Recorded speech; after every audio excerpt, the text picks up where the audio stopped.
अस्सलामुअलैकुम। तो हम सीक्वेंस और सीरीज़ के बारे में पढ़ रहे थे।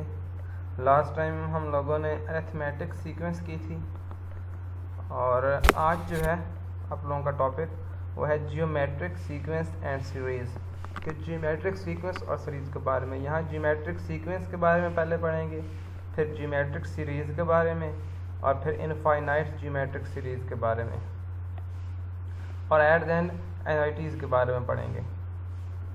Suppose an employ agrees to work for $0.01 कि एक आपके पास मजदूर है या कोई एम्प्लॉय है जो $0.01 के इवज़ जो है वर्क कर रहा है and first day second day वो $0.02 लेता है, थर्ड डे वो $0.04 लेता है, फोर्थ डे वो आपके $0.08 लेता है and so on with wages doubling each day के हर एक दिन गुजरने के बाद उसके वेजेस जो हैं वो डबल होते जा रहे हैं।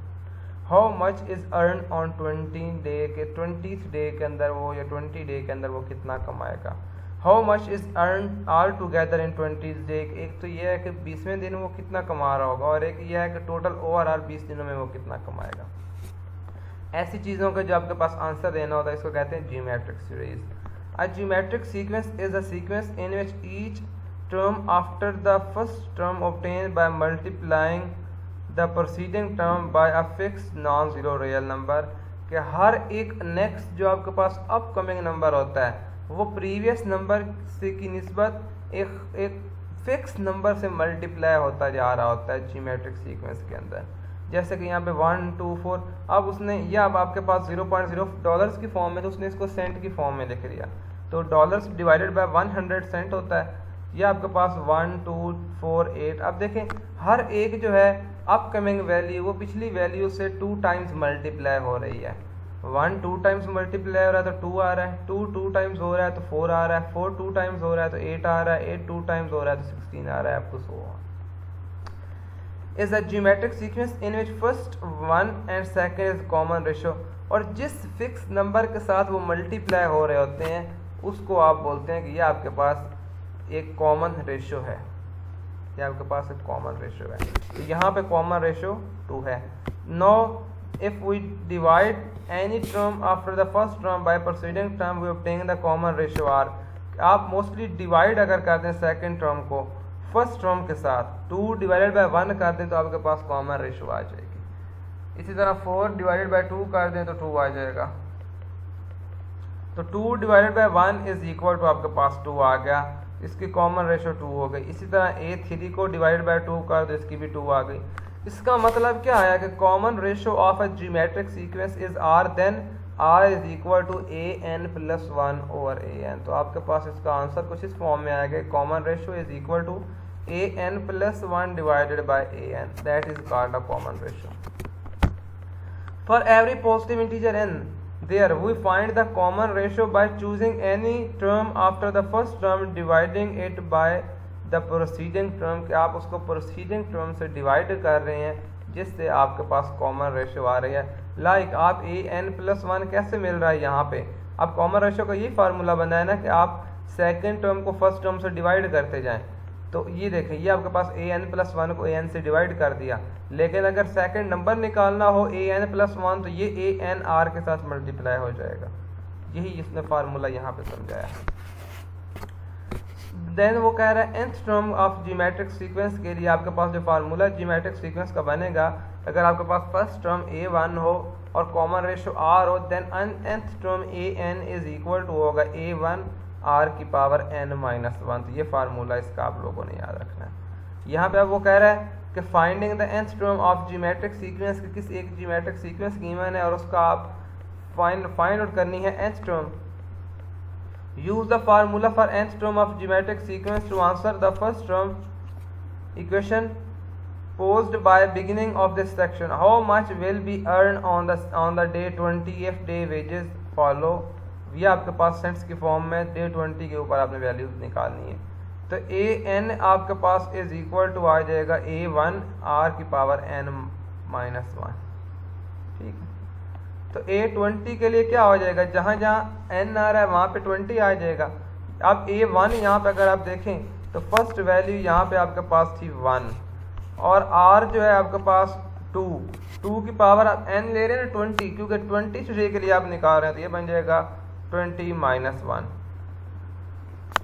तो यहाँ आप क्या करें, आप इसको डिवाइड कर दें, सॉरी 2 का 19 टाइम्स लेंगे तो आपके पास वो आ जाएगा 524.288 सेंट्स।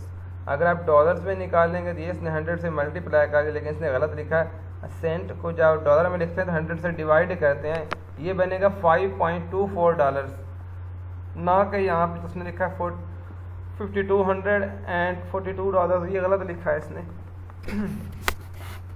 ठीक है, अब यहाँ पे है वो लास्ट नेक्स्ट क्वेश्चन एग्जांपल के अंदर वो कह रहा है determine A5 and AN for the geometric series के गिवन सीरीज ज्योमेट्रिक सीरीज है, आप उसका A5 निकालें और उसका AN निकालें। A1 2 3 4 तक तो गिवन है, 5 नहीं गिवन, तो पहले निकाल लो यहाँ पे R को आप क्या करोगे, फिर इससे मल्टीप्लाई कर दोगे R A4 के साथ तो A5 आ जाएगा।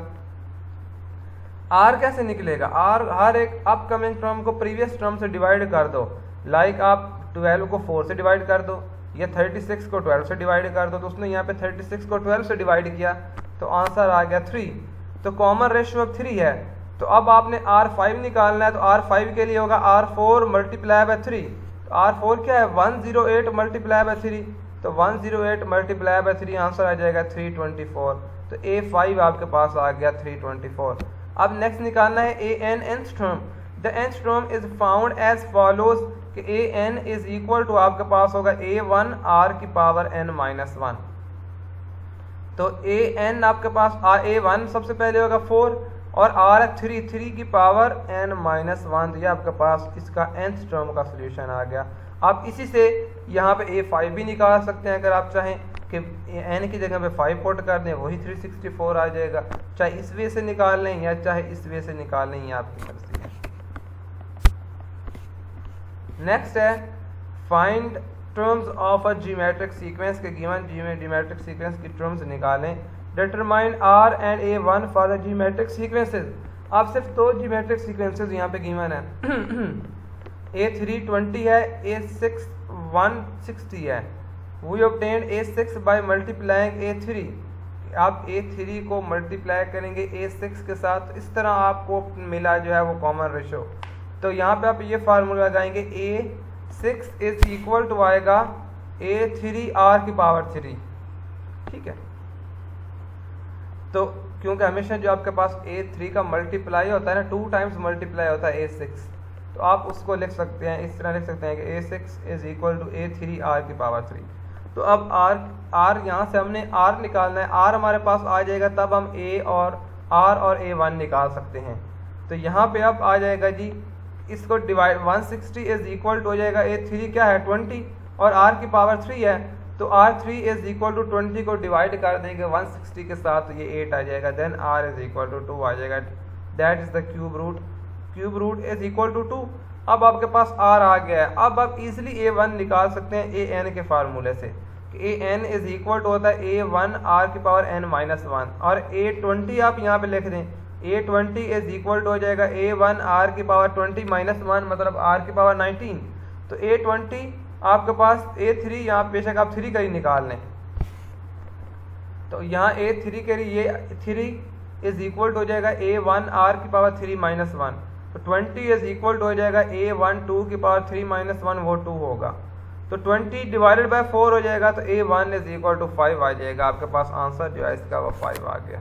नेक्स्ट है मॉडलिंग ऑफ पॉपुलेशन, ये आप लोगों ने खुद दिया है, देख लेना, सेम पिछले 2 पार्ट की तरह ही है। अब आगे geometric series. A geometric series is the sum of terms of geometric sequence. क्या आपके पास geometric series basically sum of the term of geometric sequences है। For example a scientist might want to know total number of insects in 4 generations। तो 4 generation के लिए वो total number of insects के लिए कि जो है वो टोटल स्ट्रेंथ जानना चाहता है of the population discuss in example 4। This population would equal to A1 + A2 + A3 + A4। A1 उसने कहा है 100 है, A2 आपके पास है 100 इंटू 1.5। इस एग्जाम्पल को आप देखेंगे ये 1.5 आ रहा है ना, तो प्लस A3 भी अप टू सो ऑन आपके पास ये टोटल 813 इंसेक्ट्स होंगे। To find the formula for the sum of first n term of geometric sequences. अब Sn के लिए सम ऑफ ज्योमेट्रिक सीरीज के अंदर हमेशा सम होता है, तो Sn इज इक्वल टू हो जाएगा A1 plus A2 plus A3 plus up to so on An। तो अगर आप इस An इज इक्वल टू, आप इसको भी ऐसे भी लिख सकते हैं A1 के फॉर्म में सबको लिख दें, तो A2 जो होता है हमेशा वो क्या होता है कि A1 मल्टीप्लाई बाय R, तो यहाँ पे आपने A1 मल्टीप्लाई बाय R लिख दिया। A3 जो होता है वो होता है A1 मल्टीप्लाई बाय R की पावर 2, तो यहाँ पे A1 R की power 2 plus up to so 1 plus, देखें यहाँ से स्टार्ट हुआ है, फर्स्ट टर्म के साथ R नहीं था, तो nth टर्म जो है वो R माइनस 1 पे जाएगी, Rn नहीं होगी।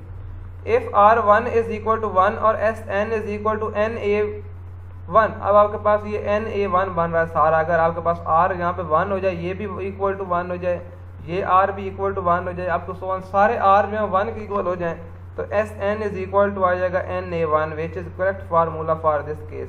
If R is not equal to 1 then multiply both sides of equation by R। अब आप इस पूरी इक्वेशन को या तो R के साथ भी मल्टीप्लाई कर दें, तो ये बन जाएगा Rsn इज इक्वल टू, इसके साथ भी R आ जाएगा, इसके साथ R है तो R की पावर 2 बन जाएगा, इसके साथ R की पावर 2 है तो R की पावर 3 बन जाएगा, plus up to so on यहाँ R की पावर n बन जाएगा। अब इन दोनों इक्वेशंस को, इसको आपने R के साथ मल्टीप्लाई किया है, इक्वेशन नंबर 2 और ये इक्वेशन Sn वाली, ये इक्वेशन नंबर 1 को सब्ट्रैक्ट कर दो। इनको सब्ट्रैक्ट करेंगे तो Sn माइनस Rn के अंदर मोस्टली वैल्यूज आपके पास कैंसिल हो जाएंगी, जस्ट एक A1 ही बच जाएगा, इधर Sn माइनस Rn बचेगा, इधर आपके पास जस्ट A1 ही बचेगा। तो अब इन दोनों में से आप यहाँ क्योंकि देखें A1R के साथ A1R स्क्वायर के साथ अप टू सो ऑन ये सारी कैंसिल होती जाएंगी, यहाँ पे फिर आपके पास माइनस एक ये बच जाएगा A1R की power n। Sn minus Rsn is equal to A1 minus A1R की पावर n।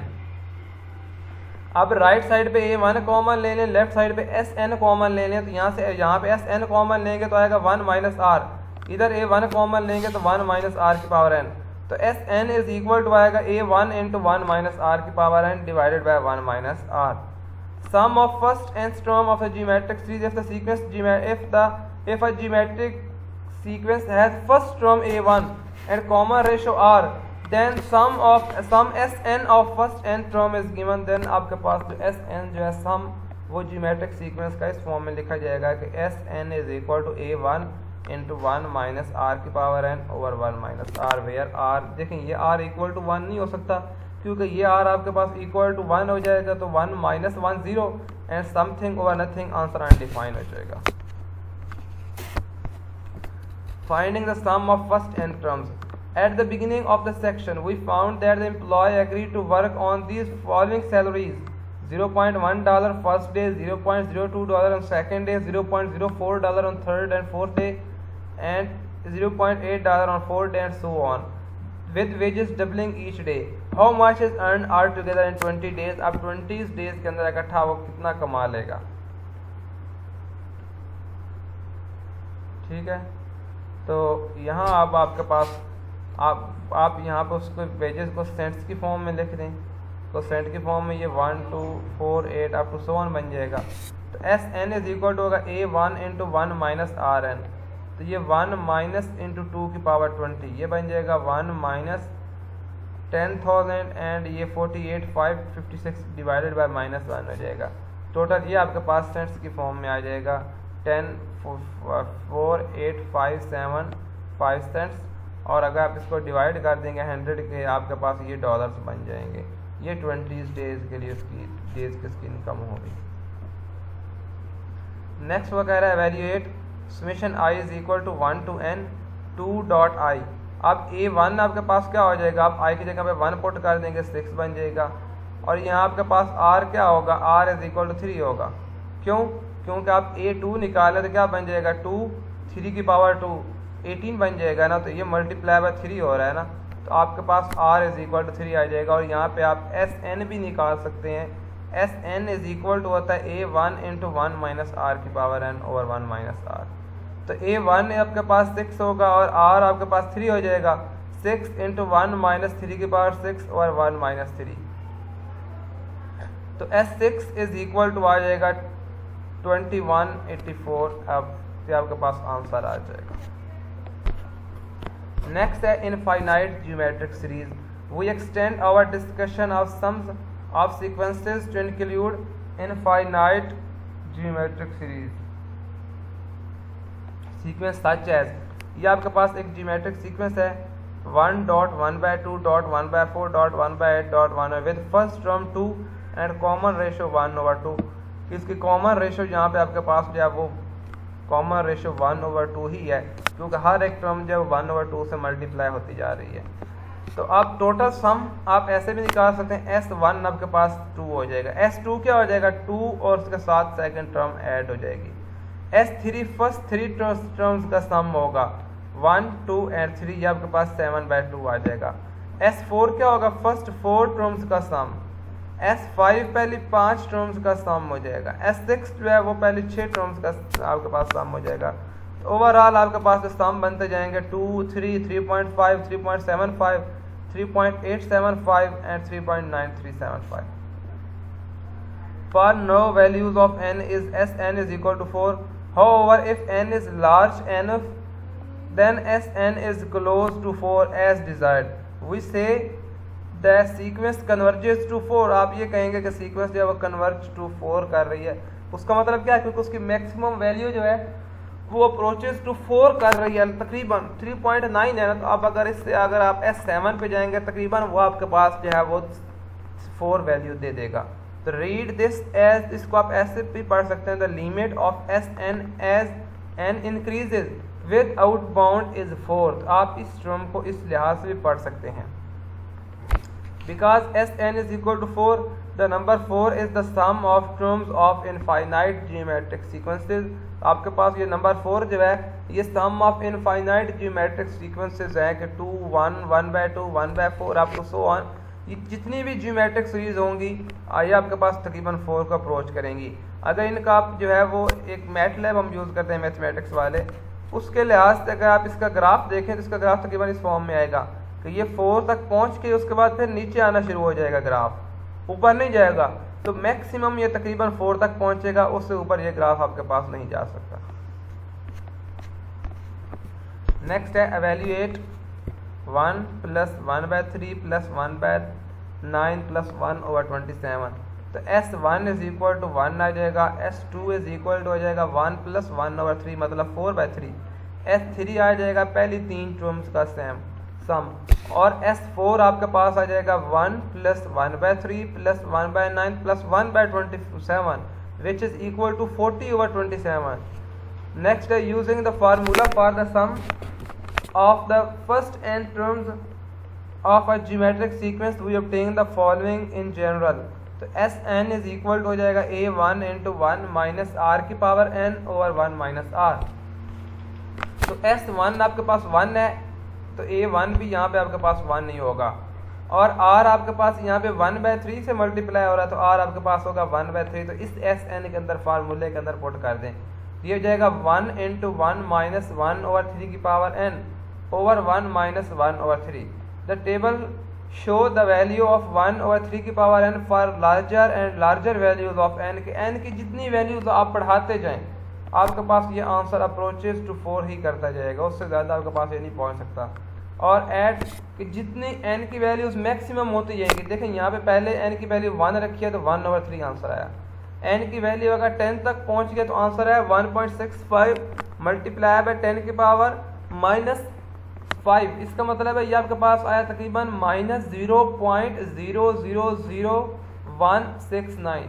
अगर आप 100 टाइम्स ले लेंगे तो ये आ जाएगा -47 जीरोस, इसके साथ आपके पास 47 जीरोस आ जाएंगे 1 के साथ, तकरीबन ये 000 इस तरह की वैल्यूज आएंगे 19 के साथ। फाइनली ये आपके पास तकरीबन अप्रोचेस टू 0 कर जाएगा जितनी भी आप इसकी वैल्यूज देते जाएंगे। यही बात उसने यहाँ पे की जाएगी। ये चीज़ें आप लोगों ने यहाँ पे याद रखनी है। और आप एक तो ये फार्मूला यूज़ करेंगे और आपके पास इनफाइनाइट सीक्वेंसेस होंगी तो आपने ये वाला फार्मूला याद रखना है A1/1 - r। ये फार्मूला मोस्टली यूज़ करेंगे। The resultant quotient A1 over 1 minus R is the sum of terms of infinite series sequences. ये आपके पास आएगा A1 over 1 minus R. ठीक है, जैसे यहाँ आपके पास sum of infinite sequences हैं, आपके पास है evaluate sum summation n is I is equal to 1 to infinity minus 3 over 4 and minus 1 over 2 की पावर I minus 1. तो यहाँ पे A1 आ जाएगा minus 3 over 4, R ये वाला आ जाएगा minus 1/2. आपने फार्मूला यही यूज़ कर लें एस इन्फिनिटी, क्योंकि इनफाइनाइट सम निकालना है, क्योंकि यहाँ पे इनफाइनाइट आ रहा है, तो ये आएगा A1 over 1 minus R. तो यहाँ पे लिखें A1 minus 1 over R. ये आपके पास A1 minus 3 over 4 over 1 minus 1 over 2. इसका आंसर आपके पास आ जाएगा -1/2. सेम टू सेम इस क्वेश्चन नंबर 2 के ऊपर भी यही फार्मूला लगाएंगे सम ऑफ इनफाइनाइट सम वाला.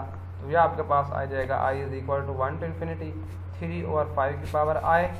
तो यहाँ आप इसके अंदर आपके पास A1 3 over 5 होगा और R भी 3 over 5 ही होगा.